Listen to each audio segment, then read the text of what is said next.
What is happening, y'all? Welcome back to another one. Welcome back to the garage. Today we are going to be working on the F80 M3. As you can see, it's been a while since we've been under the hood of this vehicle, and we're going to want to do some key maintenance. Traditionally, I try to change my oil every 2,000 miles, especially if I'm running E85. It's been a while since I've done any maintenance to this vehicle. Since last season was the last time I changed my spark plug, so I figure I'm going to change out my spark plug, especially again running E85. Tends to corrode things a little bit more, so you want to take extra precaution, especially if you don't want a heavier bill at the end of the day trying to replace this motor.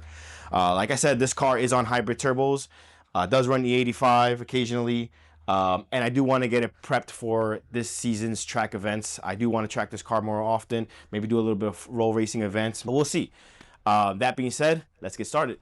So this is what we're going to be using to get the job done today. We got some NGK laser iridium spark plugs. Part number is 97506. I'm going to be gapping these to 0.018.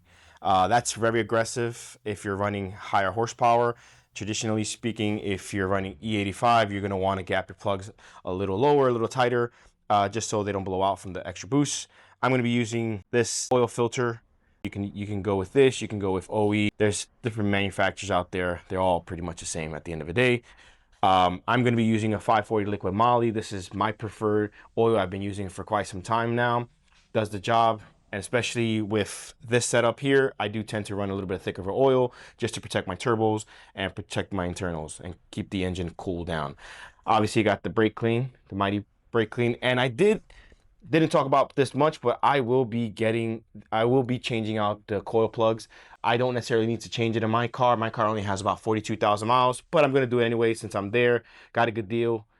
Everything that you see on this table here was purchased through Napa Auto Parts. Yes, you can purchase your car parts if you own an F80 M3 or any kind of M3 or any type of BMW. You can go through any auto parts dealer. My preferred vendor is going to be Napa Auto Parts. As you can see, got all this from Napa Auto Parts at a great price. So cardiology, I don't have the heart.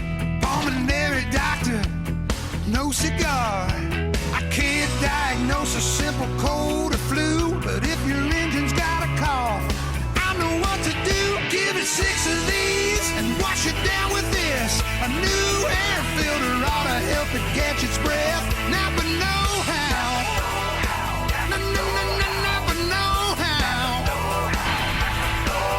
there you go. As far as tool goes, this is what I'm going to be using. I'm sure there's going to be more. I got my ratchet, very basic tools. You're going to need a E14. You're going to need an E12. You're going to need a 10 mil. You're going to need a 16 mil, 13 mil, and then your spark plug tool as well. I also have a tool that I'm going to be using to gap my spark plugs. That's going to help me tighten up. Just because I can't eyeball it, it's going to be a lot harder. I do have feeler gauges as well. That's going to help me with the process. But yeah, this here is going to be a simple process. Very straightforward. I'm going to take out the carbon brace. As you can see, this beautiful carbon brace that's here. I'm going to remove that. Remove the covers in the back. There's an aluminum brace behind there as well. Remove the engine cover. The charge pipes back here are going to go. And pretty much that's all I need. The hardest part of this job, to be truly honest, is just removing the top brace. And it's not really hard. It's just annoying to do, just to access cylinder 5 and 6 in the rear. I've seen people do it with everything on. I honestly, taking a shortcut sometimes doesn't work out for me. I tend to work harder every single time. So that being said, let's get started. Just to give you guys a better angle, here is where I'm at. I pretty much took off the aluminum brace, the carbon brace, pretty much straight to the point. The toughest part that I had, honestly, for me, it's always this setup because of my intakes, is getting to the bolts that go into the charge pipe. I'm sure if you had the shorter ram intake setup, it's easier. You can just bolt it off. Nothing's really in the way. In my case, I just unbolted the drain to the oil catch can pretty much. I don't know why I had a brain fart there, but there it is. You got my turbos down below. Those are the pure stage 2 high flows. Here are my plugs. All we're going to do essentially is just flip this up. I'll clip these and the plugs come right out. Look at this one stuck. There you go. There goes the first one. And as you can see, spark plugs are right in there. Let me just get to the rest. So this is the setup to gapping the plugs. I have this little assembly pretty much where I can put the spark plug in there, turn this little knob to pretty much close the gap there. I'm going to be using my filler gauge. As you can see, this is what I'm going to be using, 0.018 for my plugs. All you really want to do essentially is just put this little filler gauge inside there. If it's snug, once it's snug, you're ready to go. Don't want to over tighten this. The last thing you want to do is ruin the electrode that's in there. So that being said, I'm going to do that with the rest that I have here, and we should be good to go. Something to also consider is when removing this, you're definitely going to want to pick yourself up a 14 millimeter thin wall, whatever you want to call it, spark plug tool to help you do the job just a little easier, just because the way how the head is, as you can see, it's very tight. So it's definitely hard for you to get any ordinary 14 millimeter socket in there. So that's just my word of advice. All right, y'all, we are at the finish line with the spark plugs and coils. Pretty smooth, nothing much to report. The only thing I would recommend is get yourself a torque wrench and torque these down to around 23 Newton meters. I'm gonna put everything back together and the reverse order that we took it all off, and we should be good. Then I'll just do the oil change right after that and take it for a test drive to see how she drives. She's all buttoned up and put back together. I'm just gonna start it up real quick to see if there's any issues. It might start off a little rough simply because I do have a little bit of E85 in the tank. Let's see how she goes.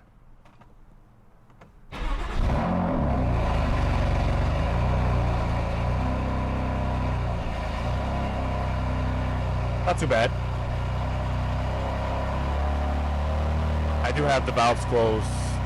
Hopefully my neighbors don't mind. I'm gonna let the car heat up a little bit so I can warm the oil, and then I'm gonna drain the oil from there.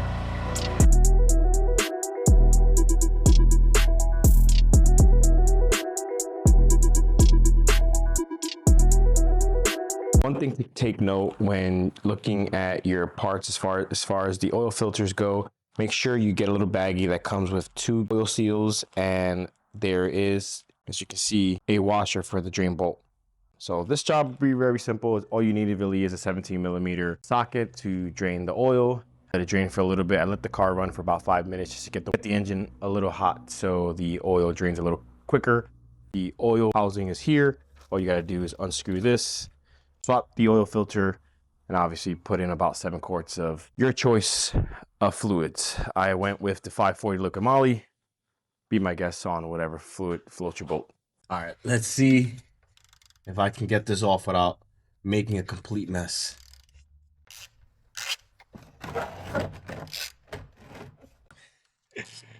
Ooh-wee. All right, here goes. Here goes nothing. Ooh. Yeah, buddy. Too bad, not too bad.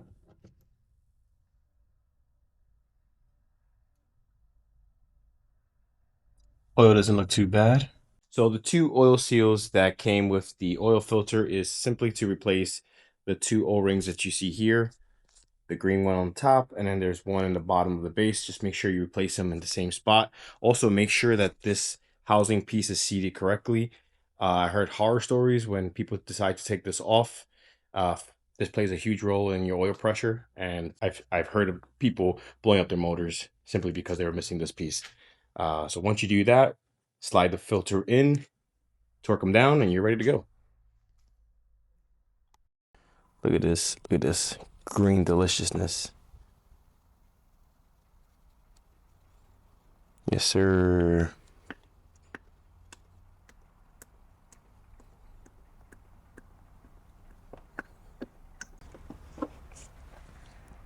All right, there goes 5 liters. 1.5 to go.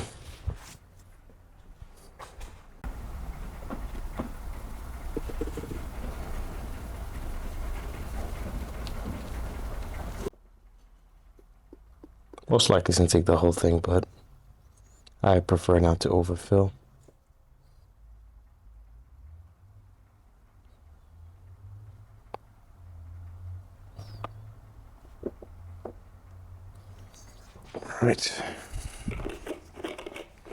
All right, let's check to see where the oil level is. Start measuring. Man, don't I wish I had a dipstick? How much easier this would be. How much quicker it would be.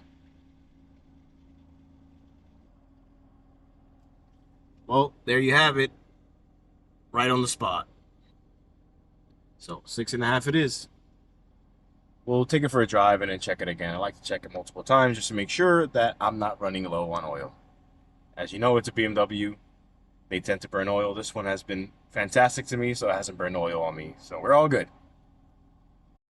All right, y'all, that wraps up today's maintenance job on the F80 M3. Spark plugs are done, oil change is done, coil packs are done. Car's running phenomenally. It stinks like crap because it's catless. I had it running for a bit to warm up and make sure that the engine oil is where it needs to be. Just make sure at the end of the day, guys, that you take care of your car. At the end of the day, it'll take care of you. The last thing you want is a heavier maintenance bill or engine replacement job, although that can lead to more power at the end of the day, but I'm sure 99% of you guys don't care for that. Take care of your car. Like I said, it'll take care of you. Thank you for sticking around, and I'll catch you on the next one. Peace.